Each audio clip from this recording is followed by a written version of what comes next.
Fear that ghouls would steal the body and hold it for ransom led followers of Wilbur Glenn Voliva at Zion City to conceal the fact of the death of a millionaire, James Curry of Big Springs, Texas, for nearly a week, or until a burglar-proof steel vault could be installed at the Zion City Cemetery.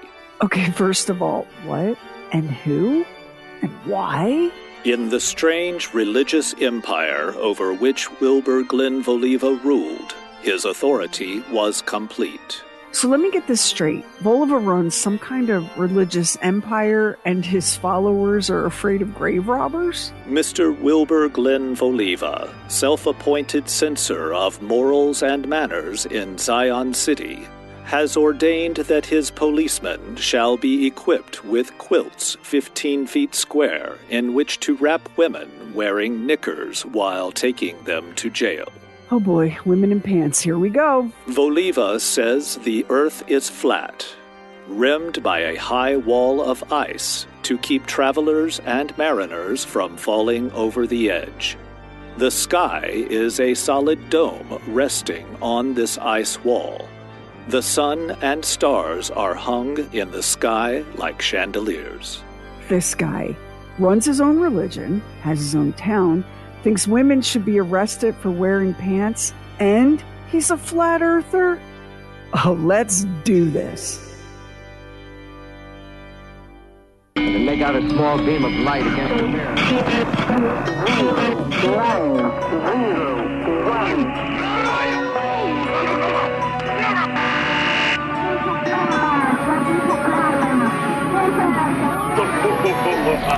Truly weird stuff.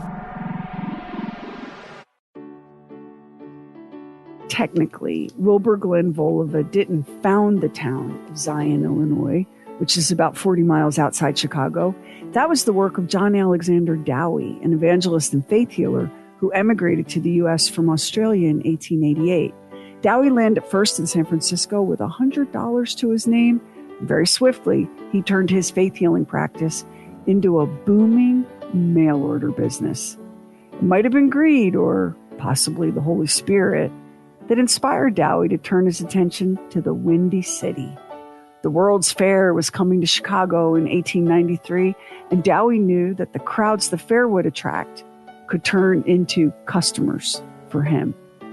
Something you can't help but wonder about this is, did people of the time just not recognize a scam? Like mail order faith healing? No disrespect, but mail order faith healing? Our sweet innocent ancestors gave this man money and actually believed he could send them a miracle via the post office? In all history, there never were collected in one place so many charlatans at one time as are now in the great city of Chicago, where we find the king himself, John Alexander Dowie, the most monumental fraud of the latter part of the 19th century, the imposter who all newspapers are against, all decent people are against, all honesty and purity and truth are against, yet who, as a bloodthirsty vampire, has fastened himself upon this municipal body and intends to stay against all protest until he has sucked his fill.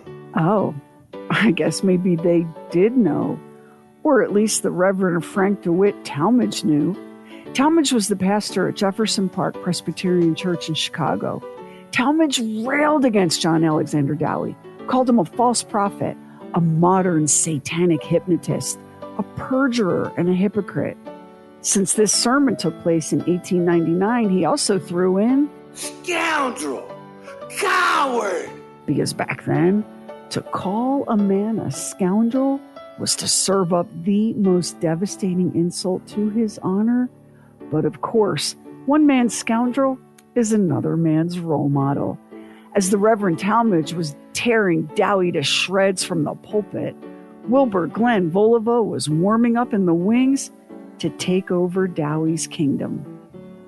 One puzzling little conundrum about Dowie is the uneasy fit between his lucrative faith-healing business and his, well, faith. At the same time that Dowie was cheerfully raking in money selling faith cures via the mail, he fervently believed that healing itself came only through God. This required the recipient of his healing touch to have faith. If you wanted Dowie's prayers, you had to first believe in the power of divine healing.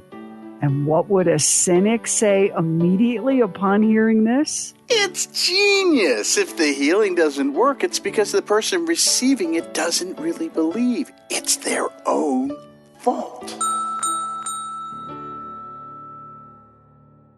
Hey, True Weirdos, we owe you a big thanks. Because of you, we won 2 W3 awards for Best History Podcast and Best Host for the episode Cokie and Lucky. And we've won 3 Signal Awards, and I'm really excited about these. For the episode Doomsday Clock, we won silver for Best History episode. We won silver for Best Craft Editing and Production.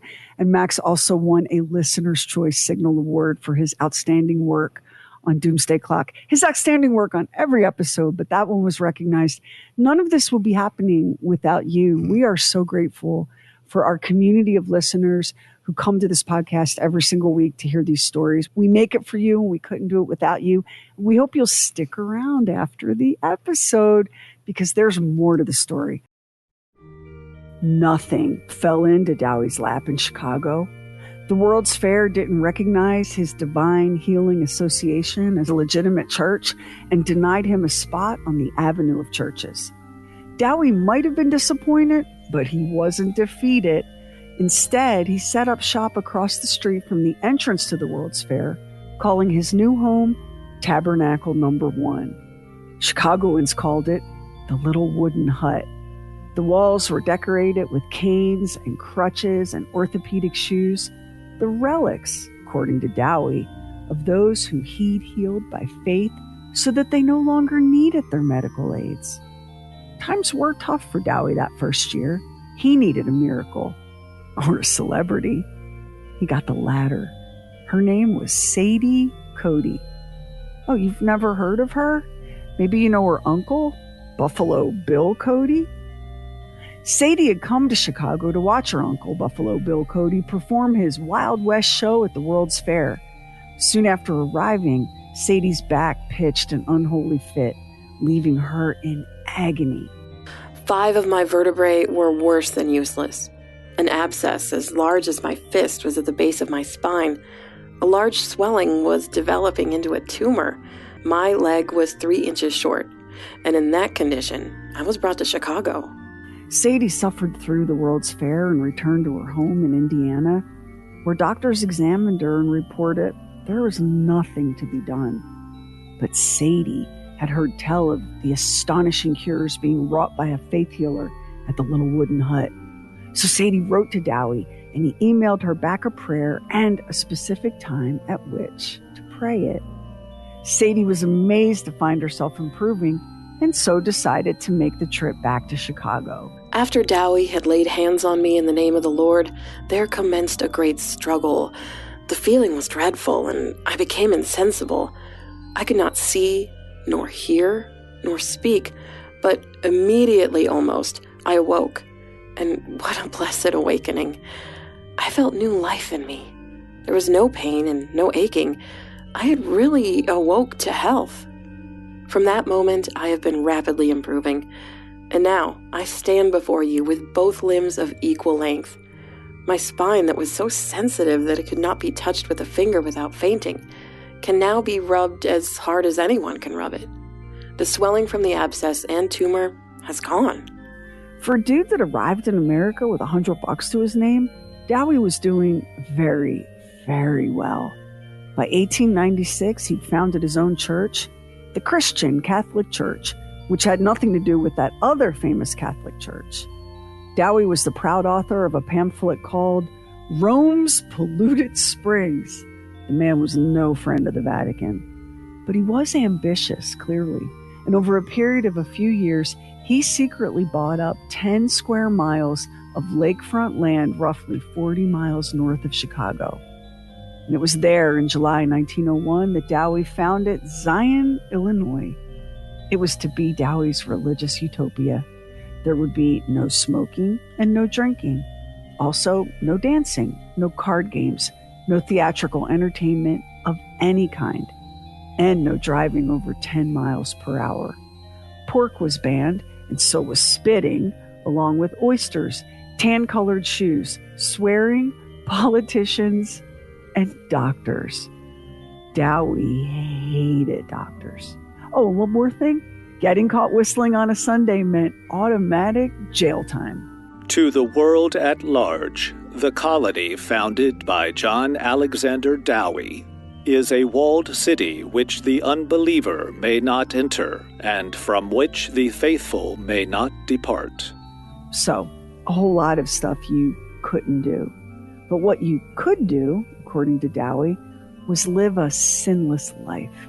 And you could work in the lumber mill, or maybe the electrical plant or the brickworks, and most famously in the Zion Lace Works, which at its peak provided jobs for more than 3,000 people. And did people flock to Zion? They did, mostly drawn by Dowie's reputation as a faith healer.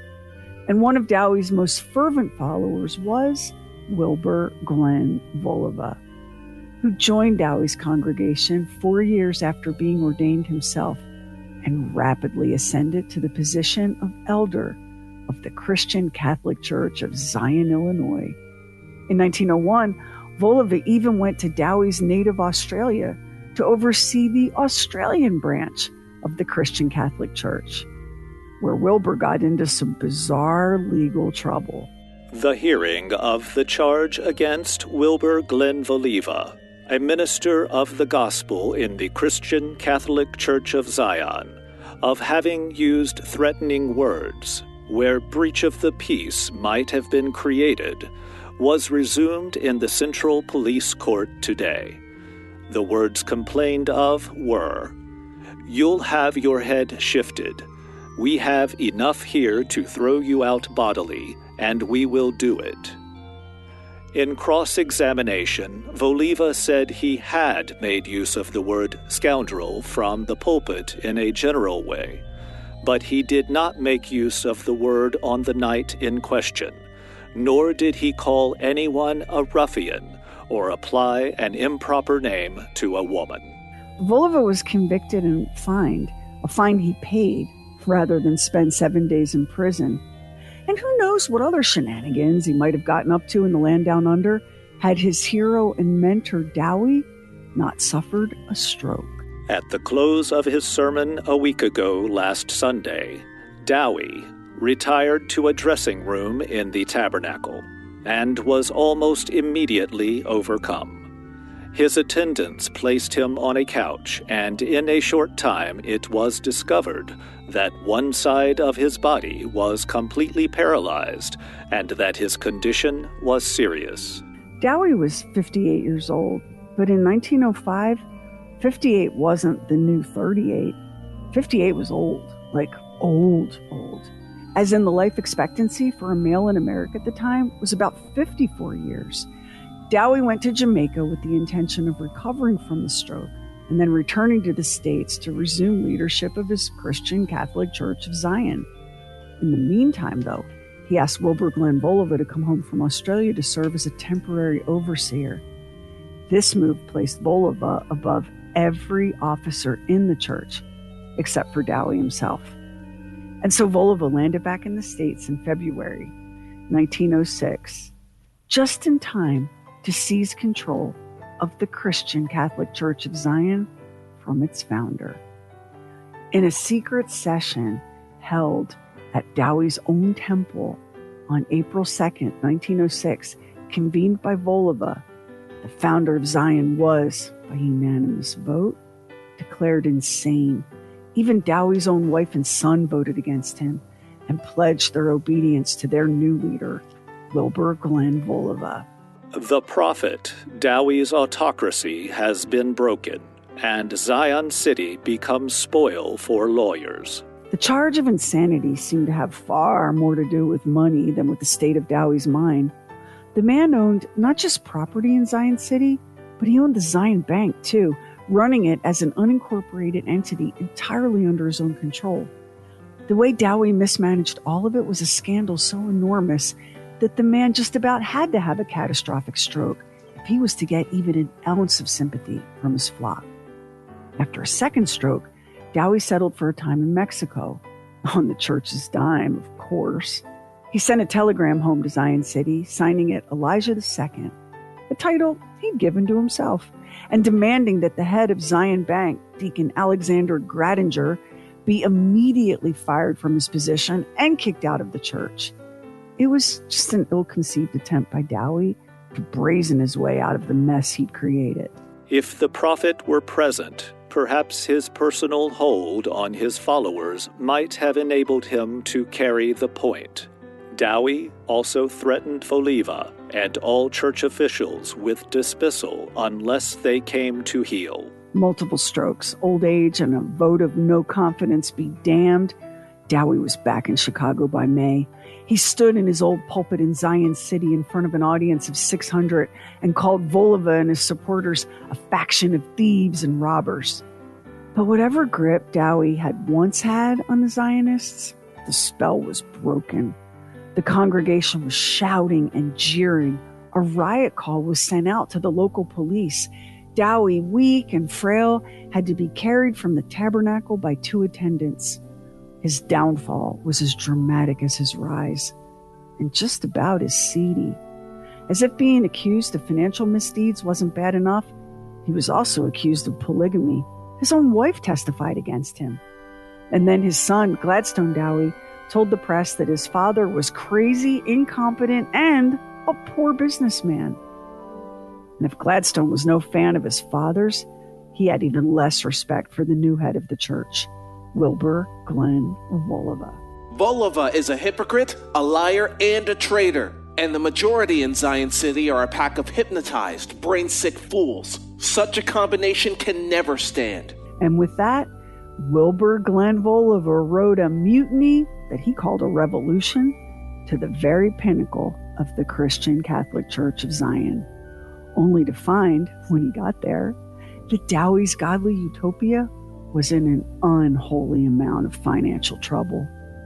9 months after ascending to power, Voliva found himself handing over the reins of Zion City's industry to its creditors. Dowie's church was $6 million in debt, which sounds like the purchase price of a not even that impressive condo in Manhattan to us. But in 1906, that $6 million in debt was equal to a towering $216 million. That Dowie had created and sold worthless stock shares in Zion City properties didn't help. So Voliva set out to right the financial ship of Zion City. It was fortunate, or maybe an answered prayer, that Voliva, like all the best of his kind, had a special talent for dressing his sales pitches up in the garments of Scripture. And Voliva understood the power of media. He named himself as an editor and was a frequent contributor to the city's newspapers, the Leaves of Healing, and later, the Zion Herald. Eventually, he even founded his own newspaper, the Zion City Theocrat.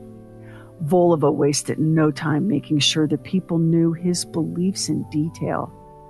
And he also understood how to use the language of faith to open wallets. The appeal for investments is made in such a way that all persons responding must do as prompted by the Holy Spirit, and they must act from the highest and truest motive. The redemption of Zion City ought to appeal to every Zion heart throughout the world. And the plan outlined is such that every wage earner has the opportunity to do something definitely toward the redemption of Zion City.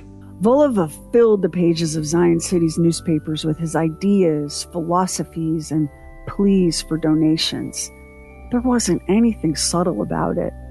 Voliva's ask included all the standard tricks: guilt, obligation, peer pressure. But there was also an unexpected education in how money can be put to work to beget even more money. The following table tells a remarkable story of what $1 to $25 deposited each month will do in from 1 to 20 years when drawing interest at 6% annum, not compounded. Voliva, in his new role as leader of the church and Dowie's religious utopia, could not have been more clear about how his flock should contribute. Remittances should be by post office orders, express money orders, or bank drafts payable in Chicago or New York, and should be made payable to Wilbur Glenn Voliva. Crisp and to the point. Let every officer, member, and friend of Zion and every little child pray daily to God for the complete redemption of Zion City and for the establishment of one pure, clean city for God's people, with Christian love to all and earnest prayers for all. I am faithfully yours, in Jesus' name, Wilbur Glenn Voliva. It sounds greedy and like something straight out of TV's The Righteous Gemstones, but Zion City was broke, and Wilbur Glenn Voliva was frantic to rectify that, while still holding on to the idea that the city could truly be a pocket of godly goodness. A beacon calling to those whose faith was stronger than their worldly appetites. At the same time, it was, in America, part of a larger township, county, and state, with streets to pave, mail to deliver, children to educate, and municipal offices to be filled. But elections in Zion City were weirdly unique. Forget the Democrat and Republican parties. There was the Theocrat Party versus the People's Party. To analyze this so-called People's Party would be both a difficult and an unpleasant task. It's made up of all kinds except true Zion people, and there's not any doubt but that the devil sent many of them here as his advanced agents. It's just depressing to realize that all you have to do is change a few names, and this actually sounds like your newsfeed in 2025, not an old story from 1908. Many of the so-called People's Party are howdy-do people and good morning people. That is, people who have gotten so far away from God that they act just like people of the world and no longer use the beautiful salutation, peace to thee. And even more depressing to realize that today we make this same argument against those who say Happy Holidays instead of Merry Christmas.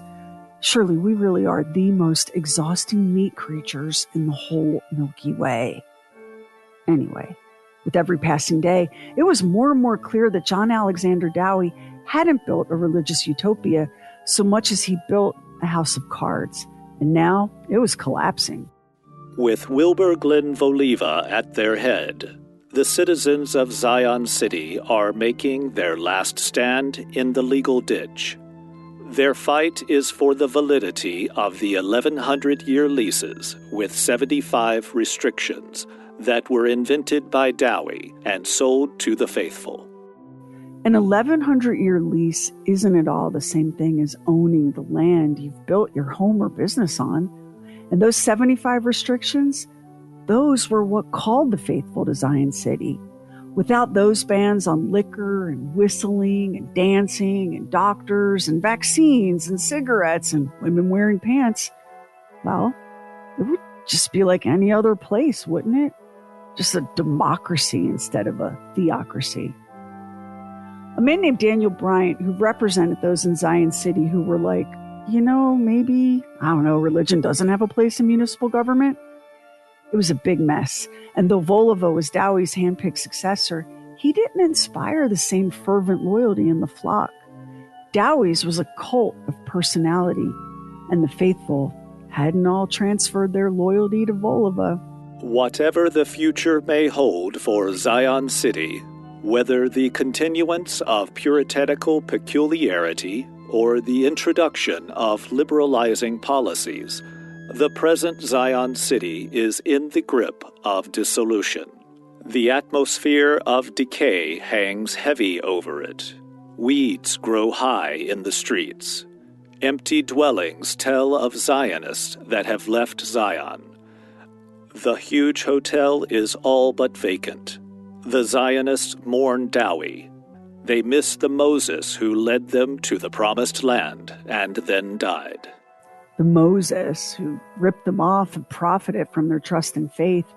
And now there's a new Moses in town. Wilbur Glenn Voliva's face. Remittances should be made payable to Wilbur Glenn Voliva. Did you wonder about that? Voliva had been coaxing, cajoling, and bullying the faithful into mortgaging their homes and businesses and giving the money to the church, except payable to him. It was a strategy that worked. By early 1910, Voliva essentially owned all the major businesses in Zion City. He'd use church funds to buy it up, and then he'd put it all into his own name. Under Voliva, Zion City struggled with politic chaos and religious conflict. There were Methodist families in Zion City who'd been there for generations, who'd done their best to coexist with Dowie, but who found Voliva intolerable. Those families had been worshiping in their small church building for 70 years. Weirdly, it burnt to the ground in 1908. Probably just a coincidence, though, right? Voliva tuned out the noise of his detractors and somehow hung on to power. By 1912, he'd launched a tour, traveling in his own private train car, paid for by a supporter, of course, hitting cities like Vancouver, Los Angeles, and St. Louis. Then, personal tragedy. In 1913, his wife Molly fell ill. Voliva flatly refused to allow her to have any professional medical care, despite the fact that her doctor was her own father. Your faith in God is the only medicine you need, he insisted. Molly suffered for more than a year before dying in February 1914. Voliva did remarry, a little over a year later, to a woman 18 years younger than Molly. And this is right around the time that Wilbur Glenn Voliva formulated his ideas about the planet Earth. It was Sunday, August 16th, 1914, at the Shiloh Tabernacle of the Christian Catholic Apostolic Church of Zion. Voliva's sermon that day started out with the usual. He ranted about science. Science is nothing but a lot of rot. The inventions of men inspired by the devil. He railed against medicine. Medical science is a farce and fraud. Doctors are thieves, murderers, drunkards, and dope fiends. Drugstores are worse than saloons. He sneered at evolution. He mocked geology. And then he added something new. A scathing condemnation of astronomy? Where is heaven? Heaven is up yonder. This is the earth. When the blessed Lord ascended, they saw him going up, did they not? And the angels declared that in like manner he would come again, did they not? And when he comes, he is coming to earth, is he not? I shall ask you this question.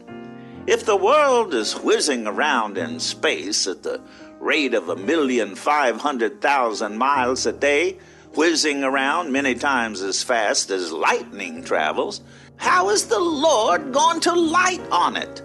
Just tell me.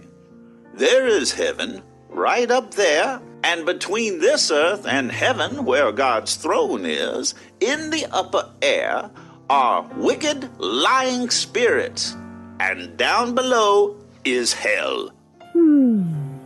By December of that year, Voliva had refined his cosmology and was ready to deliver the message to the congregation. I believe this earth is a stationary plane, that it rests upon water, and that there's no such thing as the earth moving, no such thing as the earth's axis or the earth's orbit. It's a lot of silly rot born in egotistical brains of infidels. Neither do I believe there's any such thing as the law of gravitation. I believe that is a lot of rot too. There's no such thing I get my astronomy from the Bible. By February 1916, he was all in. From a sermon titled, The Bible declares the earth a plane, not a globe. The foremost writers say that those who believe in the stationary plane theory can explain all phenomena as good as they can, and in addition, they have the evidence of their senses and the Word of God. However, for one to stand up in Chicago, in the shadow of the Chicago University and of the Northwestern University, and before all the preachers and lawyers and judges and doctors, and dare to question the modern astronomical theory, how they titter and laugh. Why, they say, he must be crazy. Who's crazy? The man who believes the Word of God? Or the people who run off after science, falsely so-called? Voliva had an underling who shared his conviction as to the planet's shape, a man called Apostle Anton Darms. Darms dug into the Bible and came up with a lengthy list of reasons why the Earth couldn't possibly be shaped like a ball. Darms published his findings in the Zion City paper, Leaves of Healing. Revelation chapter 7, verse 1. After this I saw 4 angels standing at the 4 corners of the earth, holding back the 4 winds of the earth, that no wind might blow on earth or sea or against any tree. Psalms chapter 104, verse 5. He set the earth on its foundation so it should never be moved. Matthew chapter 4, verse 8. Again, the devil took him to a very high mountain and showed him all the kingdoms of the world and their glory. Voliva rewarded Darms for his work by making him the superintendent for the newly formed Zion City parochial school system. It was Darms who created the entire curriculum for what they called Zion educational institutions. Darms who hired all the teachers and mandated that students be taught that the earth is flat. Since the entire Zion City school board was controlled by members of the Theocrat Party, the whole thing was rubber stamped without so much as a raised eyebrow. Voliva might not have been as revered as Dowie, and he never quite clocked the same impressive number of faith healings, and life under his rule was almost unbearably strict. But he was grossly insulting toward other people's faiths, and some folks just eat that stuff up, especially when it comes straight from the pulpit. The Christian Assembly Church is a monkey house. Gross, but he also called it a spiritual whorehouse, so pick your poison, I guess. The Grace Missionary Church is a goat house. The pastor is a little pimp. Grace Missionary Church was made up of former Zionists who'd rejected Voliva and formed their own splinter sect, so of course that drove him bonkers with resentment. Given this behavior, is it all that shocking that Voliva's next move was to start up his own radio station? And why not? By 1922, when WCBD launched, Zion City was finally healthy, from a financial standpoint at least. WCBD, 5,000 watts of power. The voice of Zion. Voliva loved being on air, hollering about what he called the devil's triplets: astronomy, evolution, and higher criticism. Higher criticism is a scholarly method of analyzing ancient texts by placing the work in the context of the time and place in which it was written, investigating the sources, that sort of thing. But applied to the Bible, for example, Voliva found it offensive to the point of blasphemy. And when he wasn't going off on the devil's triplets, he was thundering on about the shape of the earth. Voliva announced that he was prepared to pay $5,000 to any person who could persuade him that the planet was a globe and not a flattened disk held stationary in space. Spoiler alert, that $5,000 went unclaimed. Voliva also explained that there are 3 flat heavens, one flat purgatory and another flat but slightly insipid hell. An insipid hell? For a man who hated whistling and dancing and eating oysters, you'd expect a blistering hell, a torturous hell, not an insipid hell. Like, oh, Lucifer, this place is so boring. I was told there would be pitchforks. A favorite topic for Voliva when he was in front of the WCBD microphone was the sun. The idea of a sun millions of miles in diameter and 91 million miles away is silly. The sun is only 32 miles across and not more than 3,000 miles from the earth. It stands to reason it must be so. God made the sun to light the earth, and therefore must have placed it close to the task it was designed to do. What would you think of a man who built a house in Zion and put the lamp to light it in Kenosha, Wisconsin? Voliva also taught his flat earth theories to more than 1,000 elementary and high school students enrolled in his Zion City parochial schools. The earth is a flat, circular world with the North Pole in the exact center, no South Pole, and surrounded by a wall of ice, which keeps adventuresome mariners from falling off the rim. Voliva teaches that the Earth has no motion and remains stationary in space. The law of gravitation is a fallacy. When objects are thrown into the air, they continue to rise until the force which expelled them is expended, and then they fall back to Earth because they are heavier than air. Miss Thompson, principal of the Zion City Schools, says the children prefer their new flat world to the old-fashioned round one. The students in Zion Schools, she says, grasp the theory of the flat Earth readily because their minds are not full of globular Earth teaching, such as older folks have had drilled into them. Therefore, they accept the flat Earth teaching without questioning, not because they have to, but because it appeals to them as rational. Higher critics and modern believers in the Copernican system of astronomy laugh at Noah's flood and say that such a thing as a flood could not occur on a globe or spherical Earth. And I agree with them. They're perfectly right. That is what the devil intended when he invented the modern astronomical theory, to destroy the work of God. Please, please don't think, not even for a second, that the people of the not-so-distant past all believed that the Earth was basically a stationary pie plate. They didn't. They called Zion City the place of strange laws and flat Earth notions. Outside of his Illinois fiefdom, Voliva was considered a bit of a scheming crackpot. Even a newspaper as deep in the Oklahoma heartland as the American Guardian had no patience for Voliva and his bizarre insistence on teaching children that the Earth was flat. From Voliva, you learn how strongly men cling to old falsehood, how they hate new truth. Every really great inventor, statesman, and thinker has known how men cling to original error, and even invent new brands of effort to escape unpleasant thought. Thinking, to the average man, is like standing on its hind legs to a dog. Possible, but unpleasant.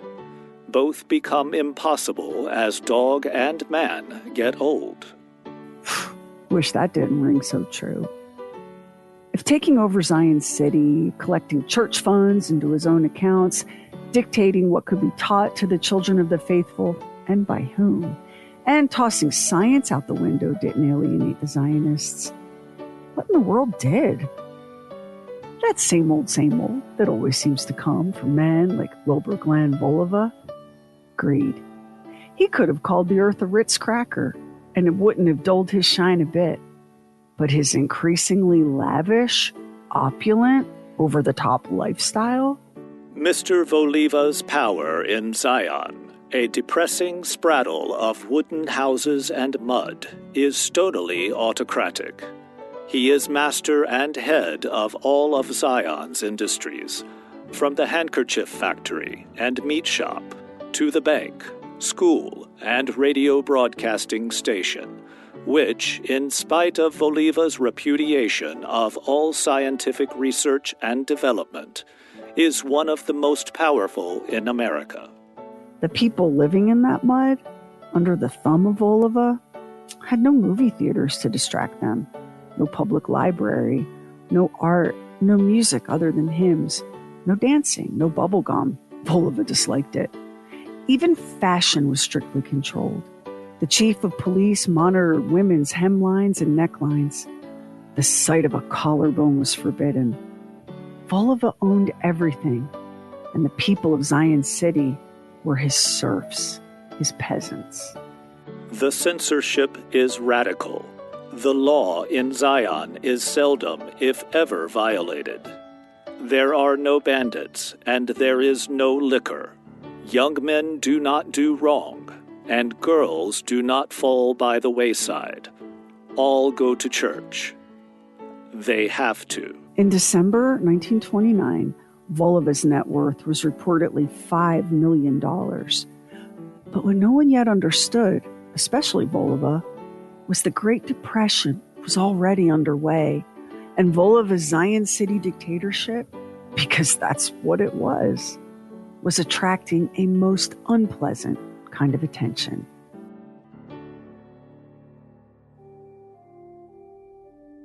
In 1933, Voliva was hauled before Congress on charges of election fraud, a process he made a mockery of.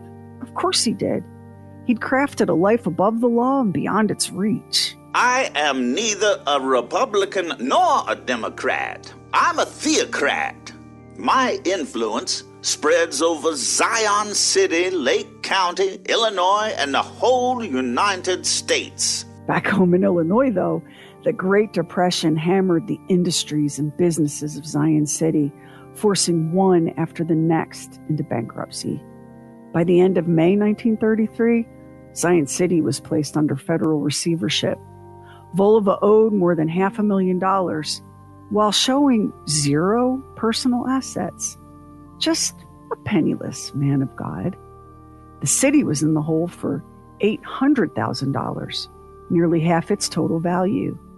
Employees in the various Zion City enterprises hadn't seen paychecks for 2 years. But you can best believe they were required to show up for work anyway, their wallets just as flat as Voliva's earth. It wasn't that he was a bad manager of Zion City. Yes, he was greedy and shifty. How else can you describe using church donations to build a personal fortune? There's a name for that. Embezzlement. It's a crime. But what got Voliva was the Great Depression.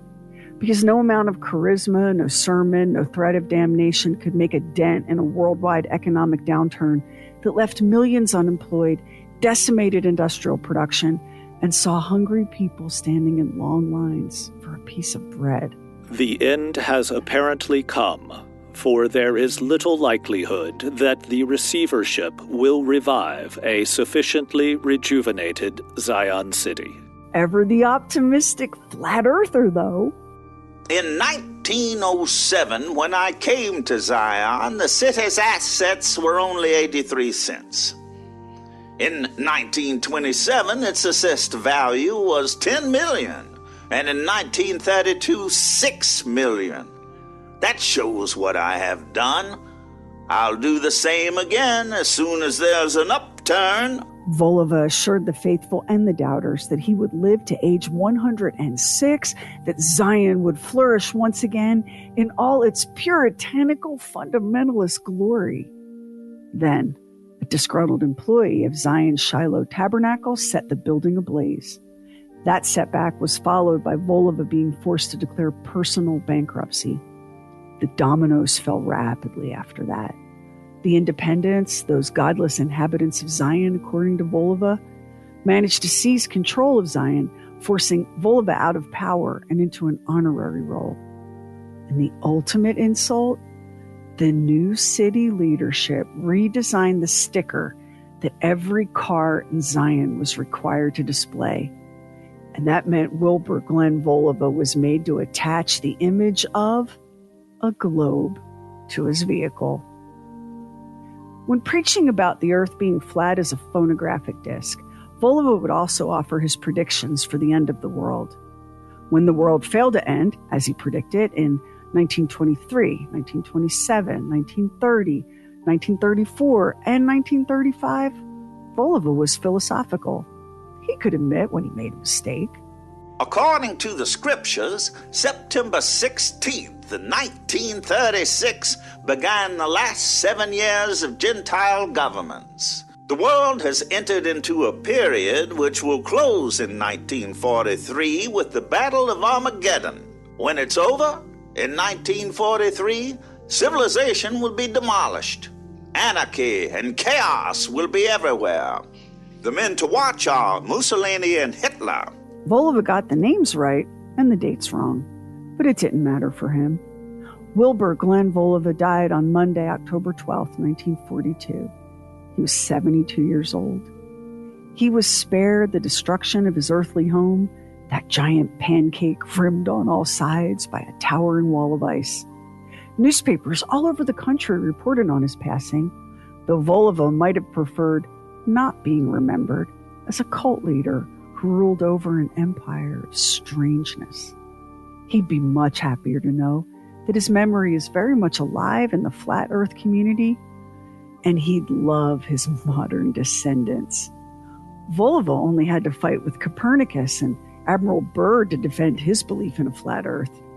Today's flat earthers have to tie themselves into knots to get around the problem of NASA, the Apollo mission, cameras on satellites, and reams of blunt evidence showing that Earth is a sphere, a globe, a small, lonesome, watery blue ball floating in the inky vastness of space. In Zion City, it still exists. It's no longer a place where lipstick is forbidden and whistling might land you in jail. About 25,000 people call it home. It's no longer any kind of religious utopia. It even boasts its very own hometown serial killer, Jorge Avila Torres, a World Series champ, Jarvis Brown of the Minnesota Twins, and our favorite. What you talking about, Willie? The actor and 1970s TV sitcom star, Gary Coleman. When it comes to how people live and worship, what they believe, even if that belief seems silly, like a flat earth, we probably could all learn a little something. Not from John Alexander Dowie and not from Wilbur Glenn Voliva, but from Zion City's other, more famous son, Gary Coleman, who helped teach a whole generation that different strokes it takes, different strokes it takes, different strokes to move the world. Next time on True Weird Stuff. Bigfoot, the Loch Ness Monster, Mothman, the Chupacabra. We have a name for these creatures. We call them cryptids. And most people don't think they're real. But once upon a time, no one believed in gorillas. Gorillas were a myth, a savage monster in the size and shape of a man, but capable of mayhem. Gorillas in the myth on the next True Weird Stuff. Special thanks to our voice talents on this episode: Aaron Cox, Kerry, Doc, Bowser, Sam Moore, Lamar Richardson, and Don Morgan. So, Sherry, this is...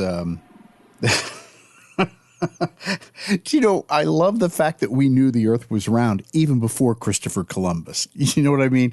They had figured that out. They'd figured that out. So he was 1492, the ocean blue. So they've known this for a long time. Wilbur Glenn Voliva is a hero in the modern flat Earth movement. He is quoted as though they were quoting Albert Einstein. His preachings, his writings about the flat earth are presented as gospel when you visit that corner of the internet. I just want to say that for a country that's only 250 years old, how many of these kinds of characters do we have? How many True Weird Stuff stories have we told about guys like this who they use religion to build an empire. They fatten their own bank accounts, and it's rules for thee, but not for me. And here's the deal, people, because you go, why is there so much of this in America? What is it about America that inspires it? Let me answer that. When the Puritans fled England for the New World to escape religious persecution, what they were escaping was their own selves being persecuted. They got here to the New World and they fired up the persecution industrial complex, and they persecuted the bejeebers out of each other and everyone else that ever drew breath. And that is the foundation of this country. The Puritans are the true bedrock of this country. And all of these things that keep coming up, because history is cyclical, everything, if it doesn't exactly repeat, it definitely rhymes, as the saying goes. All of this insistence on using religion as a tool of control, holding people like slaves, like peasants and serfs. What Voliva set up in Zion City, Illinois, was a feudal society, not unlike you saw in the Middle Ages with like my lord the squire and the peasants who worked the squire's lands and kicked up to the aristocracy or the nobility all the way up to the king. That was kind of the model for Zion City. And we have the Puritans, which is why we despise them here at True Weird Stuff. We have the Puritans to thank for so much of this nonsense. You see Wilbur Glenn Voliva. You see Jim and Tammy Baker. Jim Baker, that was a name that I wrote down because there were elements of Jim and Tammy Baker in this. You know, they're selling something. Remember they did that. Jim and Tammy Baker had that.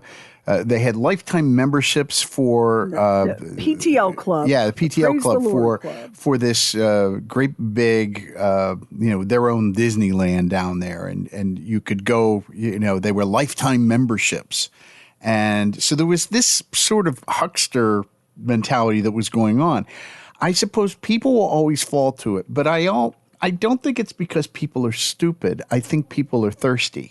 They're looking for something to follow. There is a yearning inside to follow something. And you say, well, you know, it's spiritual. Well, and they all seem to use this idea of, well, God's leading me to do this. And those people, they believe in God, but they've just kind of picked the wrong leader, you know? And I have not one unkind word for any of the followers of Dowie or Voliva. I reserve all of that for the charlatan preachers. Because you're right, the people that follow, whether it's Wilbur Glenn Voliva or Jim and Tammy Baker or Joel Osteen or fill in the blank with a million names, they are genuinely seeking and searching. They're seeking to perfect their faith. They're seeking to be closer to God. They're seeking to live in community, right? And here we have, you don't want to be mean. Oh God, Sherry, don't judge. Make checks payable to Wilbur Glenn Voliva. It couldn't have been more naked. It couldn't have been more obvious. It's true. What he was about. The money always seems to be a big part of this. You know, for all of these situations with these leaders, it always seems like they're lining their pockets. They're professing to be religious leaders who are inspired by Jesus, who truly didn't have anything. You know, Jesus wasn't lining his pockets. You know, and these people all seem to do it. They seem to justify it, and the people following them seem to find ways to justify that as well, knowing because you know what's going on with that. Faith is the most beautiful mystery, I think, that human beings have. But excuse me if I'm going to give you the side eye about faith healing through the mail. Well, which is how Dowie got his start. Like I have a hard. My grandma black hair used to get the National Enquirer every week. And the National Enquirer had something in it called the Blue Dot. My mother did the Blue Dot. Oh my God! Please tell people about the Blue Dot. So the Blue Dot you had good luck with the Blue Dot. So my mother would go into the casino to the slot machines, and she'd have the Blue Dot, and she'd put the Blue Dot up to the machine because that was going to make her win. Oh my God! I can't believe we're talking about the Blue Dot. So I just have to ask you, if you're going to make fun of like Max's mom or my grandma for believing in the blue dot, but you're going to defend faith healing through the mail. I'll just say this much about my mother. I'm not sure that she totally believed in it, but I think she did it just in case, just in case. Okay, there's nothing lost by doing this was kind of her philosophy with that. So, I mean, she wasn't hurting anybody. But the people who believe are not hurting anybody. They're being hurt by people that are taking their money and their goodness and hope away. Wasn't it Reverend Ike who said, take the money out of your pocket, throw it up in the air, and what God wants, God will take, and then the rest will go to me. Yeah. And there's always been these array of prayer cloths and all kinds of things that are supposed to have special abilities and special healing powers. And you find people who are desperate. I mean, there's a lot of times the most desperate come to a situation where they're looking for spiritual help. And I just have to point out that God, like real God, does not need a nickel of your worthless earth money. So you can, people give Catholics a hard time for, they don't pray to God, they pray to the Virgin Mary. Okay, well, they're using an intermediary. I'm sorry, you just paid what for a cloth? You just ordered a cure in the mail? That's an intermediary too. Yeah. I think people should, first of all, mind their business and let other people believe. And I think there's got to be in Dante's, there's 9 circles of hell in Dante's Inferno. Study this in school. One of these circles has to be for these people who profit off of the faith of the faithful and who pick their pockets blind. Did you catch the part about how for 2 years workers in Zion City's businesses went without paychecks? Yeah. Well, you do know, I mean, I love how people take Bible verses, take them out of context, and then use them for their own benefit to justify whatever sinister thing they've got going on. But you do remember what Jesus did with the money changers. I mean, I paid attention enough to know that, and I'm sure that there is one of those levels. I think there is for these people.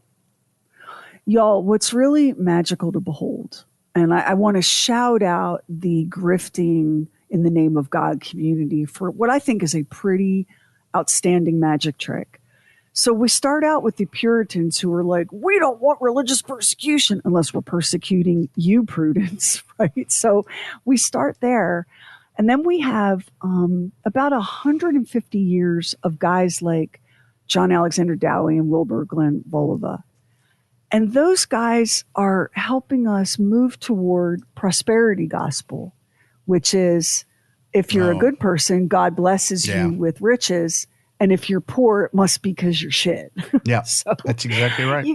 You can see, and none of any of this, and for anyone, this won't happen in the True Word Stuff community, but for anyone that would be like, I'm so offended, I'm clutching my pearls that you're saying these things about God. I ain't saying nothing about God. I'm talking about man. I'm talking about greed and trickery and abusing good, decent people. They're working. They've given everything. They don't even own the home that they're living in. They just have a 1,100-year lease on it. That's some bullshit. They've given you everything, including their faith and their trust and the caretaking of their immortal souls. And this is how you do them. It's a disgrace. I think the coolest part of this story is that Zion City is still a thing. Yeah. It's just not. It's not a kooky religious utopia anymore.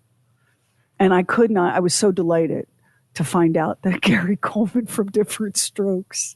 Do you know what was astonishing? Is from Zion City. What is astonishing about this is the amount of money.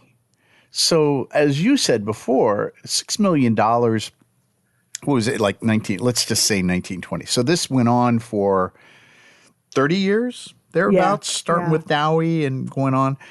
So you say $6 million back then, and I can go on and do an inflation calculator, but $6 million was a lot of money back then. About 216 million in today's dollars. I mean, the city, everything works until it doesn't. And that's the problem with being conned, being tricked, and being lied to. Because the charlatan says to you, I'm going to make all your dreams. Everything is going to be awesome. You are in his light.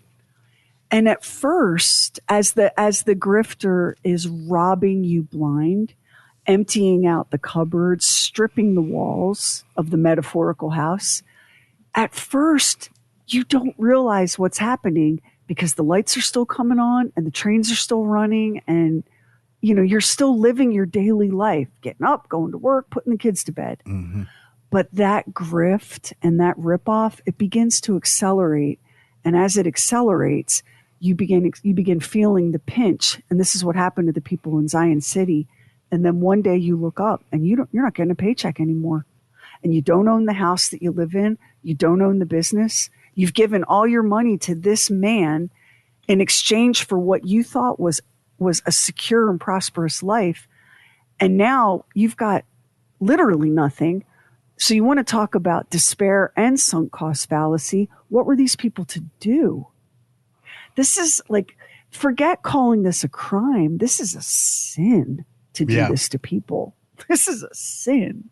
Well, and a similar thing happened in the South after the Civil War when you had mills. You had people that were working in mills and they could earn mill money. So they weren't earning real money. They would earn money that they could use in mill sponsored stores to buy things and all. And you were beholden to them. And it was almost feudal. The only thing that was missing from that was the God aspect of it. You look at this and you just throw your hands up and go, not again. Oh my God. Do we never learn? What's fascinating to me, and this is a short episode of True Weird Stuff because I'm out in the Beehive State looking after my mom and she has a doctor's appointment. I have to leave to take her. But I just want to point out how many things in this episode, all I needed to do was change a name and a date. And it sounds like I'm reading from today's news feed, does it not? There's a lot of things that are similar, which just lets you know that human nature is human nature. And we never really do seem to learn anything. Collectively, we don't seem to learn anything. We don't. And we keep saying, how does this keep happening? Because our very foundation is built on this. It's built on this kind of this idea of repressive control. The flat earth thing. I mean, you can see why the guy's a hero in the flat earth community. He's got his own town. He creates his own school system and thousands of kids are taught that the earth is flat. And the last thing I'll say about that, the flat earth people drive me out of my mind, but I admire them at the same time because the mental agility that it takes to believe that the earth is flat is spectacular. Spectacular. The last thing I'll say about the school children in the flat earth, the relief I felt in discovering that virtually no one in mainstream America agreed with Voliva about the earth. And that was in the 1920s and 30s. That was before the Apollo mission, before we could see the image of the pale blue dot. Even then, people were like, get the hell out of here with this kooky nonsense. Doesn't that make you feel a little bit better? That does make me feel a little bit better. Yeah. The mainstream accepted, what was generally accepted in the scientific community about the way things were. I mean, we had enough evidence. We had enough evidence of it at that point. Reality. So before we wrap up this episode, and you would think, I keep thinking, surely to God, we've drained America's coffers of religious charlatans dry, but there's one around every corner. Oh, boy. We did an episode a while back called The King's Rhinoceros, which was about the King of Portugal and his beloved pet rhinoceros that he sent to the Pope as a gift. And there was a terrible storm at sea, and the ship sank, and the rhinoceros went down with the ship. And the Pope was not happy because he wanted his rhinoceros. And the king was like, well, there's only the one in all of Europe, because that was the truth, one rhinoceros in Europe. He dragged the rhinoceros up from the bottoms of the depths, had it taxidermied, and presented that lumpy monstrosity to the Pope, which just about triggered a holy war. In the course of doing that episode, we talked about how people thought gorillas were like Bigfoot. Right. Gorillas were a myth. That's right. So next week on True Weird Stuff, we're going to take a look at the myth of the gorilla. Because it's relatively very recently that gorillas were discovered to be real things and not cryptids like the Mothman, and B, that a gorilla came to America for the first time. And what the people of the day thought about that gorilla is LOL. It's also the story of the very first zoo in the USA and the role that little gorilla played in that zoo. So, yeah, for all of you people that roll your eyes at Bigfoot and Chupacabra and Loch Ness Monster, people used to roll their eyes at gorillas and kangaroos and Komodo dragons and on and on and on. Sherry, you really go to the ends of the earth to get these stories. I do. Just don't fall over the side.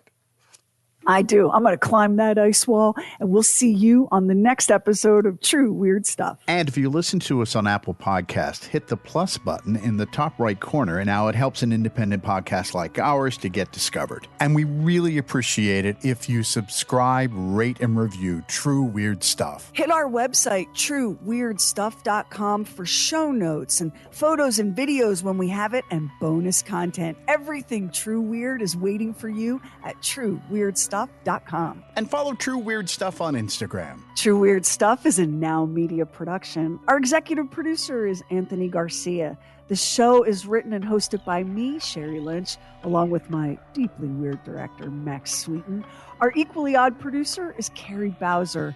Additional production by the mysterious Stephen Call. Our digital witch and social media cult leader is Heather Furr. Original graphics by Kevin Nash. Original artworks by Olivia Axlin.